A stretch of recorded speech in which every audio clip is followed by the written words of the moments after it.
Que a graça e a paz de Cristo seja com toda a igreja. Amém. Mais uma vez, um motivo de muita alegria estar com os irmãos. Como o presbítero César disse, estivemos com os irmãos na quinta-feira. Tinha boa parte dos irmãos na quinta-feira e falamos aqui um tema desafiador, que é o papel dos pais no discipulado dos filhos. E hoje, mais uma vez, temos um tema desafiador: o papel da família na expansão do reino.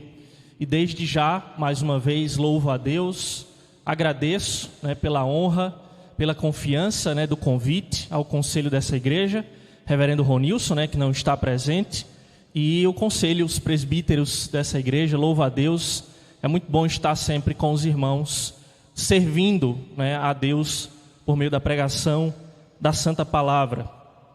Peço aos irmãos que abram as Escrituras no livro de Josué.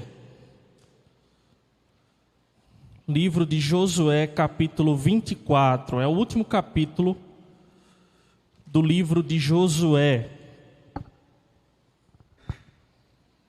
E nós vamos fazer uma leitura a partir do verso 14. Josué, capítulo 24. A partir do versículo 14.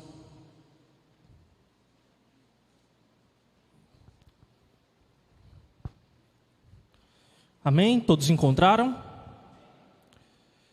Eu vou estar lendo, os irmãos acompanhem. A palavra de Deus diz assim: agora, pois, temei ao Senhor e servi-o com integridade e com fidelidade. Deitai fora os deuses aos quais serviram vossos pais da além do Eufrates e no Egito, e servi ao Senhor. Porém, se vos parece mal servir ao Senhor, escolhei hoje a quem servais: se aos deuses a quem serviram vossos pais que estavam da além do Eufrates, ou aos deuses dos amorreus em cuja terra habitais. Vamos ler juntos essa última frase aí do verso 15. Eu e a minha casa serviremos ao Senhor. Então respondeu o povo e disse: longe de nós o abandonarmos o Senhor para servirmos a outros deuses, porque o Senhor é o nosso Deus.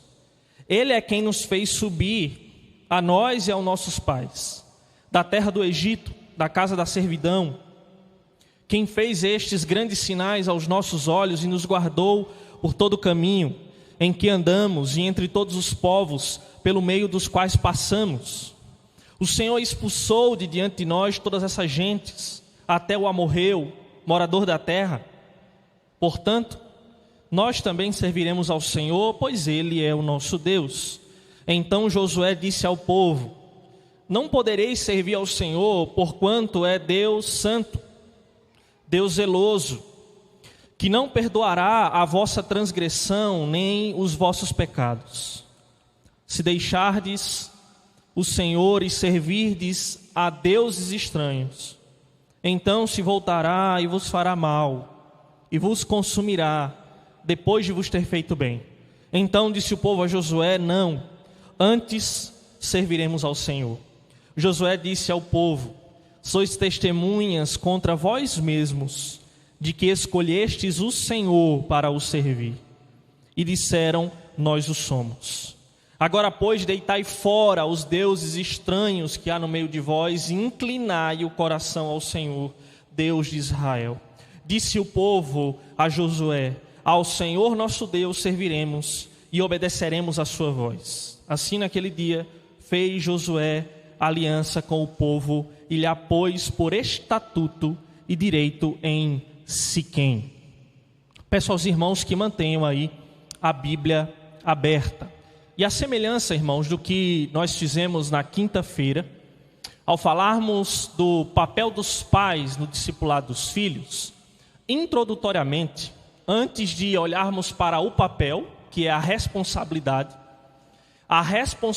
da família na expansão do reino, nós vamos olhar para algumas questões que nos ensinam sobre essa segunda parte do nosso tema, a expansão do reino. O que é o reino nas Escrituras? O tema do reino de Deus é um tema central em toda a Bíblia, desde o Antigo Testamento.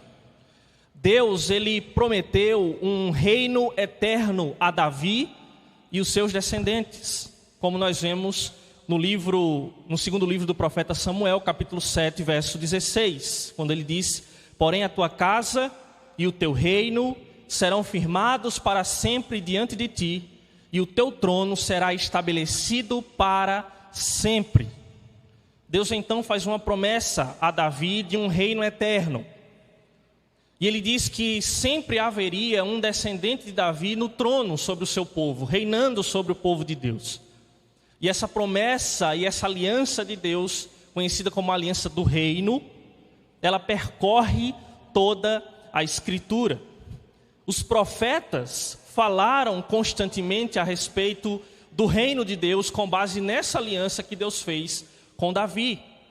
Para citar apenas um dos exemplos em que vemos os profetas falando desse reino e dessa aliança, nós temos o profeta Isaías, capítulo 55, verso 3, dizendo: inclinai os ouvidos e vinde a mim, ouvi e a vossa alma viverá, porque convosco farei uma aliança perpétua, que consiste nas fiéis misericórdias prometidas a Davi.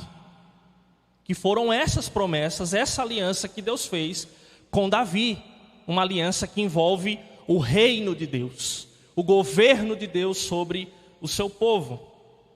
E nós sabemos, irmãos, tenho certeza que os irmãos, pelo menos a maioria dos irmãos sabem, que essas promessas sobre o reino de Deus, essa aliança que fala de um reino e que foi primeiramente concedida ao rei Davi, aponta para o nosso Senhor Jesus Cristo. O reinado de Cristo que já foi inaugurado, porém ainda não consumado. Por isso que alguns pensadores, teólogos, falam do reino de Deus nesses termos. O reino que é já, mas que é ainda não. Porque ele já foi inaugurado pelo Senhor Jesus no seu ministério terreno, morte e ressurreição, mas ainda não o vemos consumado. Quando o anjo ele se revela a Maria para falar da santa concepção do Filho de Deus em seu ventre, o anjo diz o seguinte para Maria, lá em Lucas 1, a partir do verso 31. Eis que conceberás e darás à luz um filho, a quem chamarás pelo nome Jesus. Este será grande e será chamado Filho do Altíssimo. Deus, o Senhor, lhe dará o trono de Davi, o seu pai. Deus lhe dará o trono de Davi, o seu pai. Ele reinará para sempre sobre a casa de Jacó, e o seu reinado não terá fim. Então cremos, irmãos, a partir dessa passagem e de outras, que o reino que Deus prometeu a Davi, um reino eterno, não era um reino terreno, humano, físico e político, mas um reino espiritual, que se cumpriu no Rei Jesus. É a Jesus, é a esse Rei que o Senhor levanta para reinar sobre o seu povo, sobre a sua casa, e Jesus é o nosso Rei. Jesus reina sobre a igreja. É a Ele que nos curvamos e nos submetemos como Rei sobre a sua igreja, sobre o Israel Santo de Deus. O livro de Apocalipse, ele vai apresentar, como falamos, o cumprimento pleno desse reino na segunda vinda do nosso Senhor. Um reino que já foi inaugurado, mas que ainda temos uma expectativa que esse reino seja plenamente consumado. Ainda sobre esse reino, irmãos, o Senhor Jesus, o nosso Rei, ele disse muitas coisas interessantes. Ele ensinou muitas coisas a nós sobre esse reino. Ele disse que é por meio do novo nascimento que entramos no reino de Deus. Lá em João capítulo 3, verso 3. Ele disse àquele fariseu chamado Nicodemos, que importa ao homem nascer de novo. E se o homem não nascer de novo, ou seja, se ele não for regenerado, se ele não for salvo, ele não entra no reino de Deus. Então entramos no reino de Deus por meio do novo nascimento, da salvação, da regeneração. O Senhor Jesus também fala sobre esse reino, que nós devemos pedir que o seu reino venha. Nós conhecemos a oração do Senhor lá em Mateus capítulo 6, verso 10. Venha o teu reino e seja feita a tua vontade. Ele nos ensinou a pedir isso. Ele nos ensinou a orar assim. Orem assim. Orem assim. Venha o reino do Senhor e seja feita a tua vontade. Ele nos ensinou ainda no capítulo 6 do Evangelho de Mateus que nós devemos buscar esse reino em primeiro lugar. Lembramos também desse texto. Buscai o reino de Deus em primeiro lugar e as demais coisas vos serão acrescentadas. Somos exortados e ensinados a priorizar o reino de Deus. Devemos também, nas palavras do Senhor Jesus, pregar sobre esse reino. O Evangelho de Mateus diz que João Batista, quando ele surgiu como profeta que prepararia o caminho do Senhor, ele começou a pregar: o reino de Deus está próximo. Jesus também, quando começou a pregar: o reino de Deus está próximo, é chegado o reino de Deus. E em Mateus 10, ele diz àqueles 70 discípulos que foram enviados: pregue o reino de Deus. À medida que forem, preguem o reino de Deus. Além disso, irmãos, por meio de muitas parábolas, como nós citamos aqui na quinta-feira, com base lá no Salmo 78, que fala do modo como o Senhor Jesus explicava o reino. Ele explicava por meio de parábolas. Nós temos tantas parábolas, não dá tempo citá-las aqui, porque são muitas, em que o Senhor Jesus começa a parábola dizendo: o reino dos céus é semelhante a, ou o reino de Deus é semelhante a, e começa a falar das características desse reino de Deus. Pois bem, irmãos, com base em tudo isso que aprendemos sobre o reino de Deus nas Escrituras, sobre esse tópico tão central do reino de Deus nas Escrituras, nós vemos que o reino ele avança. Nós vemos que acontece a expansão do reino de Deus com base nas promessas de Deus, à medida que o seu povo, que são todos aqueles que nasceram de novo e então pertencem ao reino de Deus, eles clamam, eles pregam, eles priorizam e eles vivem esse reino. Eles vivem como a oração lá, conhecida como a oração do Pai Nosso, a oração dominical, vivem a vontade de Deus, seja feita a vontade de Deus. O reino de Deus é a vontade de Deus, são os seus súditos vivendo a vontade do rei. Então é assim que expandimos o reino, é assim que proclamamos o reino, é assim que o reino de Deus avança, quando clamamos, quando vivemos o reino, quando priorizamos o reino, quando pregamos o reino, quando fazemos a vontade do rei, o reino de Deus, ele avança. Então, pergunta a ser feita quando pensamos no papel da família, diante dessa expansão do reino, é: de que maneira nós, enquanto famílias cristãs, especificamente, podemos entender e cumprir o nosso papel na expansão desse reino? O texto, irmãos, que nós lemos, o texto de Josué, ele é significativo para nos dar respostas a essa questão. Pois é nele que nós encontramos a conhecida expressão que nós lemos juntos aqui: eu e a minha casa serviremos ao Senhor. Ou, como na versão, a nova versão internacional, a NVI, eu e a minha família serviremos ao Senhor. Eu e a minha família cultuaremos ao Senhor. Eu e a minha família adoraremos ao Senhor. Para tirarmos lições do texto e aplicarmos a nossa vida como família, para entendermos o nosso papel na expansão do reino de Deus, nós vamos olhar para um pouco do contexto da vida de Josué. Josué nós conhecemos, foi aquele que assumiu o posto de líder no momento específico do povo de Deus, quando Moisés se foi. E Josué então, após ter assumido a liderança do povo, após ter liderado o povo de Israel na entrada da terra prometida por meio de muitas batalhas. Agora, no final da sua vida, ele primeiro reúne os líderes, os anciãos, os presbíteros, trazendo isso para uma aplicabilidade do Novo Testamento. No capítulo 23 nós vemos isso, Josué 23. Josué reúne primeiro os anciãos. E depois, no capítulo 24, além dos líderes do povo, ele reúne todo o povo. E para que ele reúne os líderes do povo e todo o povo? Para exortá-los e lembrá-los de que eles deveriam guardar a lei de Deus.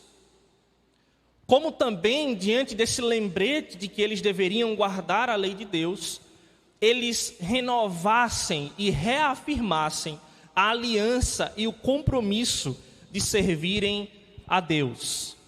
Que foi as palavras que nós lemos aí do verso 14 até o verso 25, a renovação da aliança. A reafirmação de que eles conheciam a lei e de que a lei os obrigava a viver de modo que agradasse a Deus, que glorificasse a Deus. Irmãos, essa renovação da aliança, como nós lemos nesses versos, tem tudo a ver com o tema do reino de Deus. Nós precisamos ter sensibilidade para entender isso, conhecimento das Escrituras para entender que essa renovação da aliança aqui tem tudo a ver com o tema do reino de Deus, como nós vimos aqui exposto em toda a palavra. Um comentarista, ele disse a respeito dessa passagem que na forma, na natureza, na forma, a aliança de Moisés parece-se mais com alguns tratados de suzerania, alguns conhecem essa expressão, através dos quais um grande rei, um grande monarca, obrigava os seus vassalos a servi-lo com fidelidade e obediência. Então, conhecida como a relação de vassalagem, em que nós temos um senhor, que é chamado de suzerano, e nós temos os vassalos, que são os súditos desse rei, os servos desse rei, que teriam alguns benefícios ao servirem os seus senhores. Essa relação de vassalagem, de suzerania, eles eram unilaterais, assim como a aliança que Deus fez com Moisés. Por isso que o comentarista diz que ela se assemelha a esse costume, que era um costume da Ásia Ocidental daquele tempo, e que aqui Deus emprega como uma forma padrão de aliança. Então o povo aqui reunido diante de Josué, e diante daquilo que Josué estava dizendo para o povo, eles conheciam esse padrão de aliança, de renovação de compromisso. Eles estavam na posição de vassalos, e Deus, o grande rei, o monarca, estava na posição de senhor. E era uma relação unilateral. Os vassalos, eles se obrigavam a obedecer, a servir os seus senhores. E os senhores estavam ali apenas para fazer com que os vassalos os servissem. Então essa renovação da aliança aponta, irmãos, para o reino de Deus. Porque Deus aqui, usando Josué falar da sua lei, chamar o seu povo à obediência à lei, está na posição de rei, de senhor, e o povo está na posição de súdito. E então é nesse contexto de renovação da aliança, em que o povo está ali diante de Josué, que as palavras significativas que nós lemos aparecem. Eu e a minha casa serviremos ao Senhor. Irmãos, essa expressão foi usada no texto primeiro por Josué. Mas embora o povo não tenha repetido literalmente essas palavras de Josué, nós vimos que eles repetem algumas vezes e confirmam algumas vezes que sim, eles servirão ao Senhor. No verso 16 eles fazem isso. No verso 18 eles fazem isso. Sim, nós também serviremos ao Senhor, porque Ele é o nosso Deus. No verso 21 eles dizem, não, antes nós serviremos ao Senhor, não serviremos aos outros deuses. E aí no verso 24 também, ao Senhor nosso Deus serviremos e obedeceremos a sua voz. Eles estão então fazendo um compromisso de servir a Deus, de servir ao Rei, de submeterem ao grande Rei, o Senhor. Mas, irmãos, essa palavra, essa expressão, por muitas vezes é mal interpretada. Não sei quantos aqui já viram, até mesmo já usaram, eu e a minha casa serviremos ao Senhor no contexto de promessa. Alguns acabam usando a expressão em um momento de oração, que nós oramos para que os nossos se convertam. E aí alguns citam, porque Deus disse que eu e a minha casa serviremos ao Senhor. Então é uma promessa de que todos os meus servirão ao Senhor. Irmãos, embora existam sim promessas de Deus para a família, existem. Nós cremos na doutrina da aliança e a aliança é feita com os nossos e os nossos descendentes. Então podemos viver debaixo da aliança de Deus e da promessa de Deus de que os nossos também serviremos ao Senhor. Mas nesse texto, especificamente, não é uma promessa. Mas como nós já vimos aqui nesse contexto, é um compromisso verbal, público de servir a Deus em família. Eu e a minha casa, é uma decisão, é um compromisso, é uma declaração. Eu não sei o que os outros farão, eu não sei o que as outras famílias farão, eu não sei o que as outras casas farão, mas eu e a minha casa serviremos ao Senhor. É um compromisso em que Josué coloca toda a sua casa e toda a sua família, assim bem como todos esses declaram e renovam a sua aliança, dizendo: nós também serviremos ao Senhor, nós e as nossas casas, nós e as nossas famílias serviremos ao Senhor.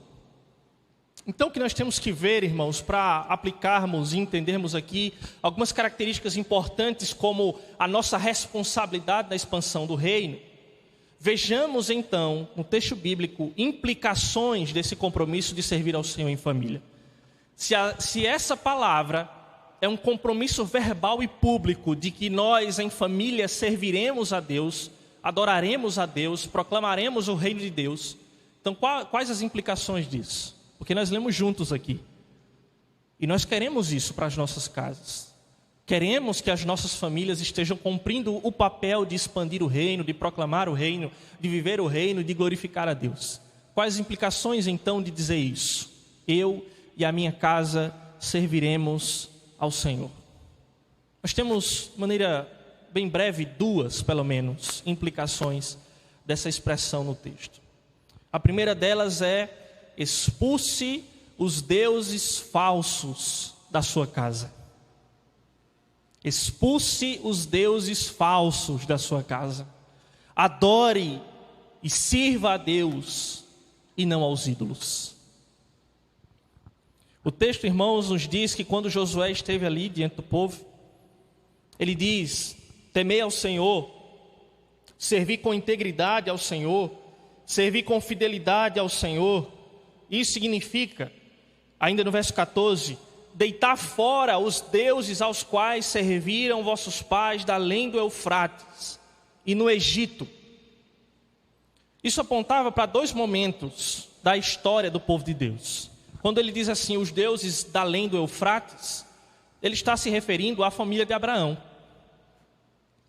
A família de Abraão que foi chamada da além do Eufrates. Se você olha aí para o capítulo 24, verso 2, o texto diz: então Josué disse a todo o povo, assim diz o Senhor Deus de Israel: antigamente, vossos pais, Tera, pai de Abraão e de Naor, habitaram da além do Eufrates e serviram a outros deuses. Então Tera, pai de Abraão, seu irmão Naor, todos eles viviam em uma cultura idólatra. E eles adoravam outros deuses e serviam outros senhores. E o Senhor então os chama para pertencer e servir exclusivamente a Deus. A conversão, irmãos, o novo nascimento que nos faz entrar no reino de Deus, é uma conversão dos ídolos para Deus. O que acontece muitas vezes, irmãos, é que nós pensamos em idolatria só em termos externamente e claramente religiosos, como se curvar literalmente diante de uma estátua. E isso é idolatria. Mas, irmãos, a idolatria é muito mais sutil e muito mais perigosa do que na maioria das vezes nós imaginamos. Ela está presente muitas vezes em nossas vidas e nós nem sequer percebemos. Todos que estão distante de Deus, não servindo ao Deus único e verdadeiro, servem a outros deuses, a outros senhores. Aí alguém vai dizer, mas eu sou ateu. Ou seja, eu não tenho Deus. Mas você, no caso ateu, né? Vai fazer alguma coisa de Senhor. Vai pegar alguma coisa, algum aspecto da criação e vai transformá-lo em um Deus falso, em um ídolo. Isso pode ser a própria vida do ser humano, o seu próprio desejo, o seu próprio egoísmo.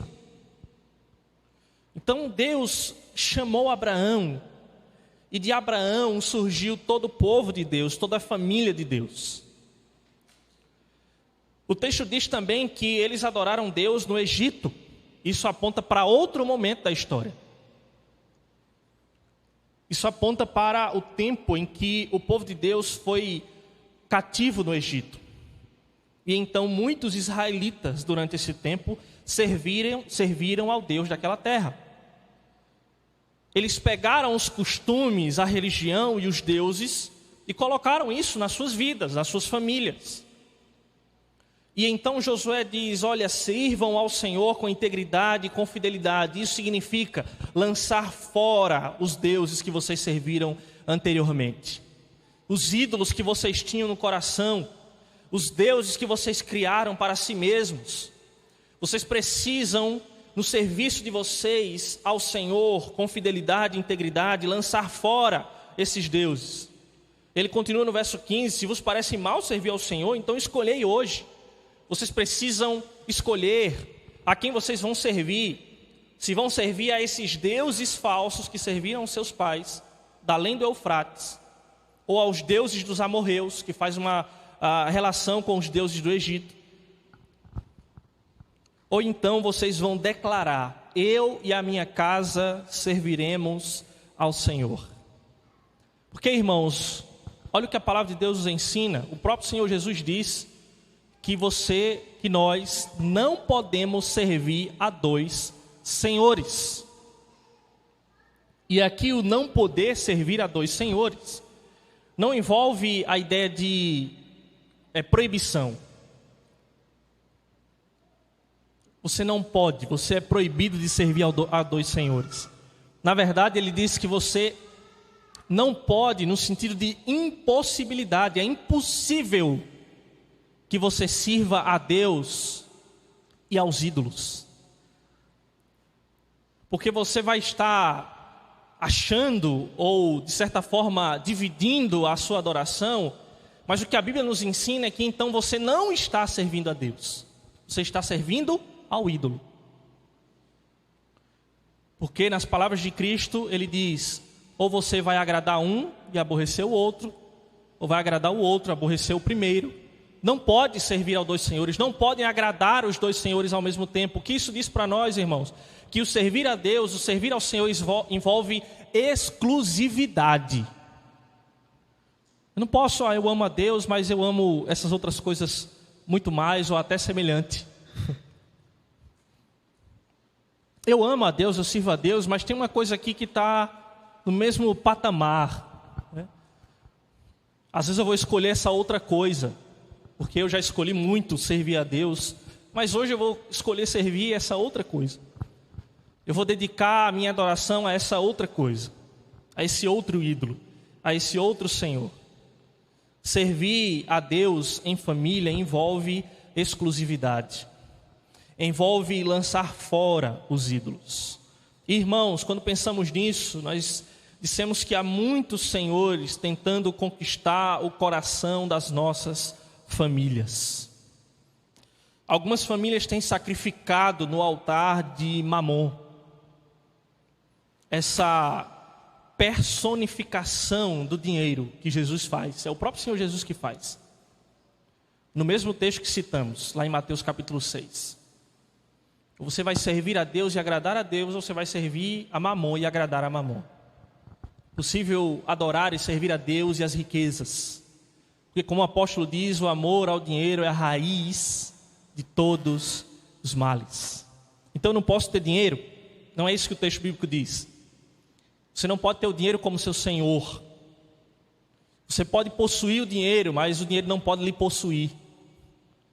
Você pode tomar o dinheiro e usar o dinheiro, mas você não pode deixar que as riquezas lhe tomem e tomem toda a preocupação da sua mente, da sua vida, como se o objetivo da sua vida fosse ganhar mais dinheiro e viver melhor. Quando o texto bíblico nos diz, tendo que comer e tendo que vestir, esteja com isso contente. Aí mais uma vez alguém pode dizer, então quer dizer que eu não posso ter mais do que isso? Não. O texto está falando do contentamento. Se eu tenho só isso, eu estou contente. Se Deus pode me dar mais, eu também estou contente, mas o meu contentamento não está em ter mais. Mas o meu contentamento está em ter a Deus, em ter o meu Senhor, que é o meu pastor, e então de nada eu tenho falta, de nada eu sinto falta, porque eu tenho o meu Senhor, porque eu tenho o meu Deus. Então muitas famílias, irmãos, têm sacrificado o seu tempo, a sua vida no altar de Mamon. Muitas famílias têm cultuado ao Deus entretenimento, porque a nossa vida é muito corrida e nós devemos e temos que nos entreter, temos que nos divertir, mas muitas vezes o entretenimento se torna um Deus, o descanso se torna um Deus, e a Bíblia condena aquele que ama o descanso demais e o chama de preguiçoso. Muitos têm, por outro lado, famílias sacrificado no altar do Deus trabalho. E esse anda lado a lado com o Mamon, né?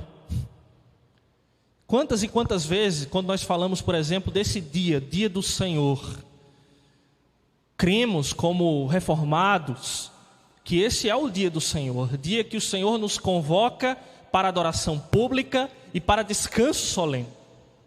Mas muitos, eu estou falando muitos e não todos, porque sabemos que tem as atividades de necessidade e as atividades de misericórdia. É isso que a nossa confessionalidade ensina. Com exceção das atividades de necessidade, que envolve algumas funções e alguns trabalhos, alguns não conseguem parar no dia do Senhor por causa do Deus trabalho e do Deus Mamon, porque acha que vão empobrecer se parar um dia na semana. Não confiam no Deus da providência, não confiam no Deus que cuida da família.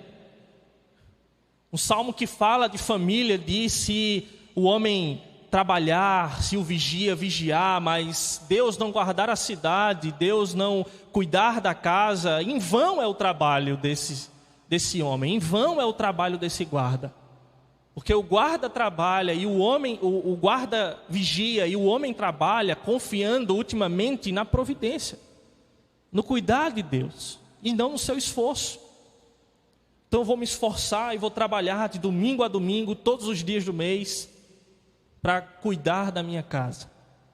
Quando a Bíblia diz que nós podemos deitar em nosso travesseiro, em nosso colchão e descansar, sabendo que Deus não dorme, Deus não para, Deus está cuidando de nós, Deus está trabalhando por nós.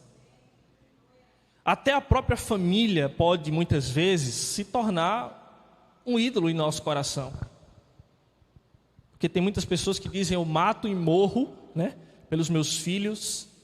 E a Bíblia fala desse amor sacrificial, claro, mas muitos estão escondendo os erros dos seus com uma justificativa de amor, de cuidado, encobrindo os erros, encobrindo o pecado dos seus. Às vezes a gente brinca, né, que quando a gente fala assim: ah, mas a mãe falou bem, né? A gente estava numa conversa um dia desses: ah, mas a mãe falou bem do filho. Mas qual é a mãe que não fala bem do filho? A mãe não consegue, né? Pelo menos para os outros, em casa, né? Mas para os outros, olha, só eu posso falar mal em casa, mas você não. Então há muitas mães e muitos pais transformam os filhos em um ídolo. colocam eles sentados no trono do seu coração. Cônjuges também fazem isso muitas vezes. Tudo então, irmãos, que dedicamos tempo demais, esforço demais e amamos mais que ao Senhor, se torna um ídolo em nossa vida. Então, alguém certa feita disse algo que eu achei muito interessante. E quando a gente fala assim de amar mais a Deus do que a sua família, amar mais a Deus do que o seu cônjuge, do que os seus filhos, algumas pessoas logo acham que eu vou ter que então amar menos os meus filhos, ou amar menos o meu cônjuge. Não, você pode amar muito os seus filhos, a sua família, o seu cônjuge, mas você tem que amar muito mais o Senhor. Então não é uma questão de amar menos as coisas, ou amar menos as pessoas, mas amar mais o Senhor. Então essa é a questão. Aquilo que amamos demais pode se tornar um ídolo em nossa vida. Então qual é a ordem? Arranque os ídolos da sua casa. Arranque o Deus Mamon da sua casa. Arranque o Deus trabalho, o Deus entretenimento. Arranque esses deuses, tantos outros deuses que podem ser colocados no altar na sua casa, embora não tenha esse altar, aquela mesinha com as velas acesas. Mas ele vai estar lá. E muitas vezes nós estamos instruindo os nossos filhos, como falamos na quinta-feira aqui, a amar também esses deuses falsos. A amar aquilo que o mundo ama e amar aquilo que as pessoas mais se devotam e se dedicam. Como a política em nossos dias, que é um outro ídolo no coração de muitas pessoas. As ideologias, as figuras políticas, que é razão para muitos tentar contra a vida do próximo por causa do seu político amado de estimação. Então arranque os ídolos da sua casa, arranque os ídolos do seu coração, porque os ídolos são construídos no coração antes de que ele seja construído na estante. Olha o verso 24 do capítulo 24 também. Então disse o povo, verso 23, perdão: agora, pois, deitai fora os deuses estranhos que há no meio de vós e inclinai, olha essa expressão, e inclinai o coração ao Senhor. Tire os ídolos, tire os deuses e incline o seu coração ao Senhor. Não deixe o seu coração se inclinar para os deuses falsos, para os ídolos. Então essa é a primeira implicação, irmãos. E isso, como vimos, envolve viver o reino de Deus. Viver o reino para a glória do Senhor. E em segundo lugar, segunda implicação de declarar: eu e a minha casa serviremos ao Senhor, é que o texto nos ensina que nós não devemos retroceder à vida de pecado que tínhamos antes. Se não podemos nos curvar aos ídolos, porque isso faz um contraste direto com a adoração ao Deus vivo, a palavra de Deus ensina a não retrocedermos, a não voltarmos à vida de pecado que nós tínhamos antes. Isso nos diz, irmãos, que nós devemos então conduzir as nossas famílias em constante crescimento de santidade. O verso 19, quando nós olhamos para o texto, nós lemos que então Josué disse ao povo: não podereis servir ao Senhor, porquanto é Deus santo, Deus zeloso, que não perdoará a vossa transgressão, nem os vossos pecados. Se deixardes o Senhor e servirdes a deuses estranhos, então se voltará e vos fará mal, e vos consumirá, depois de vos ter feito bem. Josué aqui, irmãos, lembra algo importante. Josué lembra da nossa incapacidade de servir a Deus, a nossa incapacidade de agradar a Deus. Por quê? Porque Deus é santo, porque Deus é perfeito. Então, por nós mesmos e por causa dos nossos pecados, nós não podemos servir a Deus em nossa própria capacidade. E então, lembrando da santidade de Deus e lembrando da nossa pecaminosidade e miserabilidade, Josué exorta os exorta o seu povo por causa da constante postura de rebeldia do povo. E então ordena a esse povo que perseverem, que avancem, que prossigam em fidelidade e em santidade, porque Deus é santo. Então veja, vocês não podem servir a Deus. Por quê? Porque Deus é santo e você, pecador. Deus não perdoará. Aqui, irmãos, a expressão não é dizendo que Deus não vai perdoar os pecados, porque a gente aprende que Deus é misericordioso e perdoador. O texto está falando e exortando os seus autores, leitores aqui originais, aqueles que receberam essas palavras, o povo que estava diante de Josué, que eles não poderiam andar em constante rebeldia, afirmando essas palavras, mas voltando a fazer aquilo que era mal. O texto está dizendo que Deus não fecharia os olhos à rebeldia, que Deus estaria olhando para o coração daqueles que estavam fazendo um compromisso público de fidelidade, de servir a Deus. Eles não podiam então voltar à idolatria, voltar ao pecado e andar em rebeldia contra Deus. Mas ele diz: avancem, porque se vocês deixarem ao Senhor, veja só, se vocês deixarem ao Senhor, depois de terem feito esse compromisso de servir a Deus, de agradar a Deus, de glorificar a Deus, então se voltará e vos fará mal e vos consumirá depois de vos ter feito o bem. Isso gera muito temor, irmãos, em nosso coração. Porque muitas vezes nós achamos que podemos brincar de sermos cristãos, que podemos viver uma vida de aparência, uma vida que nós vestimos uma capa de fidelidade, de serviço e de obediência a Deus, mas sempre voltarmos às mesmas práticas de pecado e de idolatria. E acharmos que, como a palavra de Deus diz, se Ele é misericordioso e perdoador, como Paulo diz lá, então continuaremos a pecar por causa da graça? Continuaremos a pecar por causa que a graça vai sempre ser mais abundante do que o pecado? E Paulo responde: de modo nenhum. Não é esse entendimento que devemos ter da graça. Não é esse entendimento que devemos ter da misericórdia de Deus. Que podemos viver de qualquer maneira e sempre Deus irá agir com misericórdia. Porque Deus também é um Deus santo, é um Deus zeloso e é um Deus justo.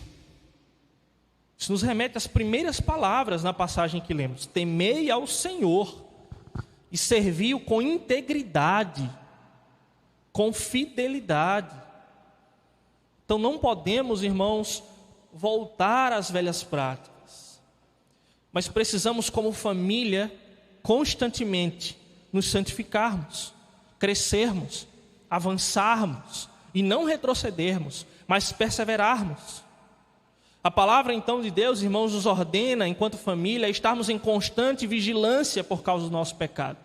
Muitas vezes nos esquecemos que há diversos alertas sobre a nossa condição ainda como pecadores. Vigiem. A carne é fraca, não é desculpa, é alerta. Que a gente acaba às vezes usando como desculpa, né? Eu pequei, mas é porque a Bíblia diz que a carne é fraca. A carne é fraca é alerta. Vigiem, estejam alertas. Por quê? Porque a carne é fraca. Não é desculpa, é alerta. Então vigiem. Por quê? Porque sabemos, conhecemos a nossa condição ainda afetados pelo pecado, afetados pelo mal que ainda há em nós, mesmo regenerados, mesmo salvos. E há muitos irmãos que infelizmente apostataram, que mesmo após terem experimentado e testemunhado da verdade de Deus, abandonaram os caminhos do Senhor e se entregaram ao pecado. Quando pensamos então na família que cumpre o seu papel em expandir o reino, vivendo, pregando o reino, orando sobre o reino, clamando a Deus: venha o teu reino. Vemos muitas condições de famílias que estão apostatando. e famílias que não mais sentam à mesa para adorar a Deus, para ler as Escrituras. Irmãos, há algo que é muito interessante, que é um alerta que nós devemos sempre fazer, que há uma diferença entre família cristã e família composta de crente. É diferente. Um lar cristão não é só um lar que tem crente. É um lar que vive a fé. É um lar que vive o reino. É um lar que, como nós vimos na quinta-feira aqui falando sobre o discipulado dos filhos, no culto doméstico, por exemplo, os filhos veem os seus pais orarem em casa, adorarem a Deus em casa, a lerem a palavra de Deus em casa. Mas tem famílias que praticamente, irmãos, apostataram, porque só vivem a fé no templo, que não há mais adoração familiar, que não há mais vida do reino e pregação do reino e o clamor de que venha o teu reino e seja feita a nossa vontade. Nos lares muitas vezes nós vemos que seja feita a minha vontade. Não é nem a vontade da família às vezes, é a minha. É a do cônjuge contra o outro cônjuge, é a do filho contra o pai, é a do pai contra o filho, a inimizade, a rebeldia. Porque não há mais vida do reino, não há mais pregação do reino nas casas. Muitos então voltaram e moldaram as suas casas e as suas famílias como as famílias daqueles que não temem a Deus, que não amam a Deus. Muitas vezes não conseguimos ver diferença entre a família que é uma família genuinamente cristã, que está negligenciando a vida do reino, e uma família que está lá fora. Não há diferença, muitas vezes. Então precisamos, irmãos, para termos igrejas fortes, vivendo o reino de Deus, precisamos na base de famílias fortes. E famílias que amam a Deus. E famílias que se preocupam em servir a Deus, crescendo em santidade. Cônjuges, pais e filhos. Que se preocupam em servir a Deus no lar, crescendo em santidade. Eu concluo, irmão, dizendo o seguinte: como nós vimos, o reino de Deus, ele avança não somente quando pregamos sobre ele. Então, expansão do reino de Deus não é só quando nós falamos em ação evangelística. Não é só isso. Envolve isso também. Mas não é só isso. Como vimos pelos aspectos do reino de Deus, o reino avança não somente quando pregamos sobre ele, mas antes e mais importante, quando vivemos de acordo com a vontade do nosso rei, quando nos submetemos ao nosso rei e colocamos a nossa família como Josué fez, como o povo nesse momento fez. Eu e a minha casa serviremos, adoraremos, cultuaremos, nos submeteremos a esse rei, para sermos um exemplo para o mundo da proclamação e da vida do reino. Então a pergunta é: qual o papel de fato da família na expansão do reino? É fazer um compromisso público de serviço e fidelidade ao rei. É dizer e cumprir as palavras: eu e a minha casa serviremos ao Senhor. E esse é o maior impacto que faremos enquanto famílias nesse mundo mau. É termos lares que servem exclusivamente ao Deus único e que vive em santidade. Que o Senhor nos ajude para a glória do seu nome em Cristo Jesus. Amém.